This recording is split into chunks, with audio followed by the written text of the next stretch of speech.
आज हम अपने आगे के क्वेश्चन जो स्टार्ट करते हैं। अब आपके पेपर के जो सिर्फ 25 ही दिन रह गए हैं, तो आपको जल्दी जल्दी तैयारी करनी होगी। साइंस सामाजिक क्वेश्चन साथ साथ करते रहिएगा, उन्हें छोड़ मत दीजिएगा और आप स्कॉलरशिप आपको मिल जाएगी। तो रीजनिंग की वीडियो अगर आपने नहीं देखे तो आप देख लीजिए, और मैथ्स की मैं डाल रही हूँ, आप साथ साथ देखते रहिए। और कोई दिक्कत आती है तो आप कमेंट कीजिए और वीडियो को बिना स्किप किए देखिए। चलिए हम आज के क्वेश्चन जो है वो शुरू करते हैं।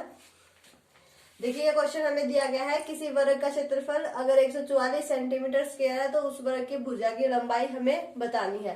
तो देखिए अगर आपको फॉर्मूला याद है तो आप इसे आसानी से कर सकते हैं। तो क्षेत्रफल हमारा क्या होता है, भुजा का स्क्वायर होता है। ठीक है, अगर आपको क्षेत्रफल का फॉर्मूला याद है तो आप भुजा निकाल सकते हैं। देखिए हमारा क्षेत्रफल क्या होता है, वर्ग का भुजा का स्क्वायर होता है। तो अगर हमें भुजा निकालनी है तो इसका जो स्क्वायर है वो क्षेत्रफल पर जाकर क्या बन जाएगा, रूट बन जाएगा। अगर हम क्षेत्रफल का रूट कर देंगे तो हमारी भुजा क्या है वो निकल जाएगी। तो देखिए इसने क्षेत्रफल दे रखा है, भुजा हमें निकालनी है। तो भुजा निकालने के लिए हम रूट ऑफ क्षेत्रफल कर सकते हैं। ठीक है, तो क्षेत्रफल हमारा कितना है, 144 है। इसका रूट करेंगे तो हमारी भुजा क्या आ जाएगी, 12 सेंटीमीटर आ जाएगी। तो ये जो है ये आपका राइट आंसर हो जाएगा।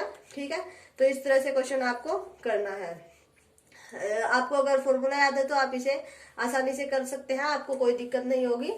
बस आपको पता होना चाहिए कि क्षेत्रफल क्या होता है वर्ग का, तो वो भुजा का स्क्वायर होता है। तो भुजा निकालनी है तो वो जो स्क्वायर है, या तो आप यूं कर लीजिए कि दोनों तरफ रूट कर लीजिए, तो यहाँ पर स्क्वायर से रूट कैंसिल हो जाएगा तो भुजा बच जाएगी और इस पर क्षेत्रफल का रूट हो जाएगा। या फिर नहीं तो यूं ही होता है, मान लीजिए ये है तो यहाँ पर x का स्क्वायर है, इधर 3 है, तो ये स्क्वायर है जो वो 3 पर जाकर क्या बन जाता है, रूट बन जाता है। ये ऐसे होता है। तो भुजा क्या हो जाएगी, रूट ऑफ क्षेत्रफल हो जाएगा। क्षेत्रफल का अगर हमने रूट कर दिया तो हमारी भुजा की लंबाई आ जाएगी। तो 12 सेंटीमीटर आपका आंसर हो जाएगा। ठीक है, इस तरह से आपको अगर आप जो है वो क्वेश्चन कर सकते हैं। अब देखिए ये दिया गया है कि x में क्या जोड़ा जाए कि योग y हो जाए। हमें जोड़ना है, मल्टीप्लाई नहीं करनी है। तो देखिए कि योग y हो जाए, यानी कि हमें x में ऐसा कुछ जोड़ना है कि हमारा इक्वल क्या आ जाए, y आ जाए। तो देखिए अगर हम y जोड़ देंगे तो वो x प्लस वाई हो जाएगा। y बाय x जोड़ेंगे तो अगर इसका एलसीएम लेना पड़ेगा, फिर x स्क्वायर प्लस वाई, नहीं ये भी नहीं होगा। तो ये देखिए हम ये जोड़ देते हैं y माइनस एक्स, तो x से x कैंसिल, तो हमारा योगफल क्या आ जाएगा, y आ जाएगा। तो हमें ये जोड़ना है, x में क्या जोड़ा जाए, मल्टीप्लाई नहीं करनी है, जोड़ना है। तो इस बात का खास ध्यान रखें कि क्या जोड़े कि योगफल जो है वो y आ जाए। तो y माइनस एक्स जोड़ेंगे तो x से x क्या हो जाएगा, कैंसिल हो जाएगा और योगफल हमारा क्या आ जाएगा, y आ जाएगा।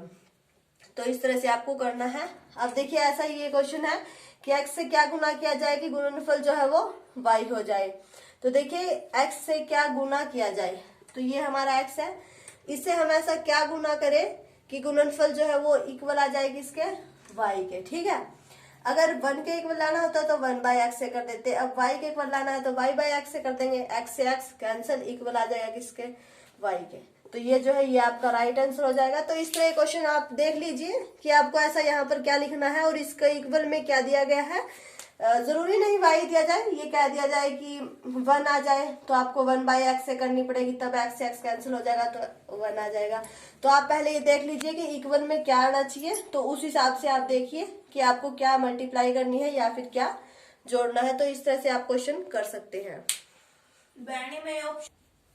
देखिए इस तरह क्वेश्चन आपको दिए जाएंगे, अगर आप डेफिनेशन साथ साथ पढ़ते रहेंगे तो आपको इन क्वेश्चंस में कोई दिक्कत नहीं होगी और आप इन्हें आसानी से कर सकते हैं। देखिए अभी इसमें यह पूछा गया है कि उस बहुभुज का नाम बताइए जिसमें विकर्णों की संख्या 0 होती है। देखिए जैसे मान लीजिए ये हमारा वृत्त है, वर्ग है, जो भी है, इसमें जो विकर्ण होते हैं हमारे ये होते हैं, इस तरह से जो ये हमारे होते हैं, ये क्या होता है, ये विकर्ण होते हैं। ठीक है, हमें वो बताना है जिसमें विकर्णों की संख्या 0 है। तो देखिए अष्टभुज है, मतलब अष्टभुज है, इसे आप बनाएंगे तो इसमें बहुत सारे कोने बनेंगे, तो इसमें हमारे विकर्णों की संख्या बहुत सारी हो जाएगी। वृत्त है, इसमें भी हम विकर्ण बना सकते हैं किसी कहीं भी कैसे भी मिला के। शंकु है हमारा, इसमें देखिए हमारा यहाँ ऊपर ऊपर विकर्ण नहीं बनेंगे बल्कि इसमें हम बना सकते हैं। ठीक है, लेकिन त्रिभुज क्या है, त्रिभुज हमारा ऐसा है जिसमें हम विकर्ण नहीं बना सकते। तो त्रिभुज क्या हुआ, जिसमें हमारे विकर्णों की संख्या क्या होगी, शून्य के इक्वल होगी। तो त्रिभुज आपका जो है वो राइट आंसर होगा। देखिए आप डेफिनेशन पढ़ेंगे तो आपको साथ साथ क्लियर हो जाएंगे ये सब चीजें। तो देखिए इसमें क्या पूछा गया है कि निम्न में से कौन सा समबहुभुज नहीं है। समबहुभुज मतलब जिसकी 2 या 3 से ज्यादा भुजाएं हो तो वो समबहुभुज कहलाता है। देखिए ये समचतुर्भुज है, यानी इसकी 4 भुजाएं समान है। ये समपंचभुज है, यानी इसकी जो है वो 5 भुजाएं समान है। ये वर्ग है, वर्ग की हमारी 4 भुजाएं समान होती हैं, ठीक है।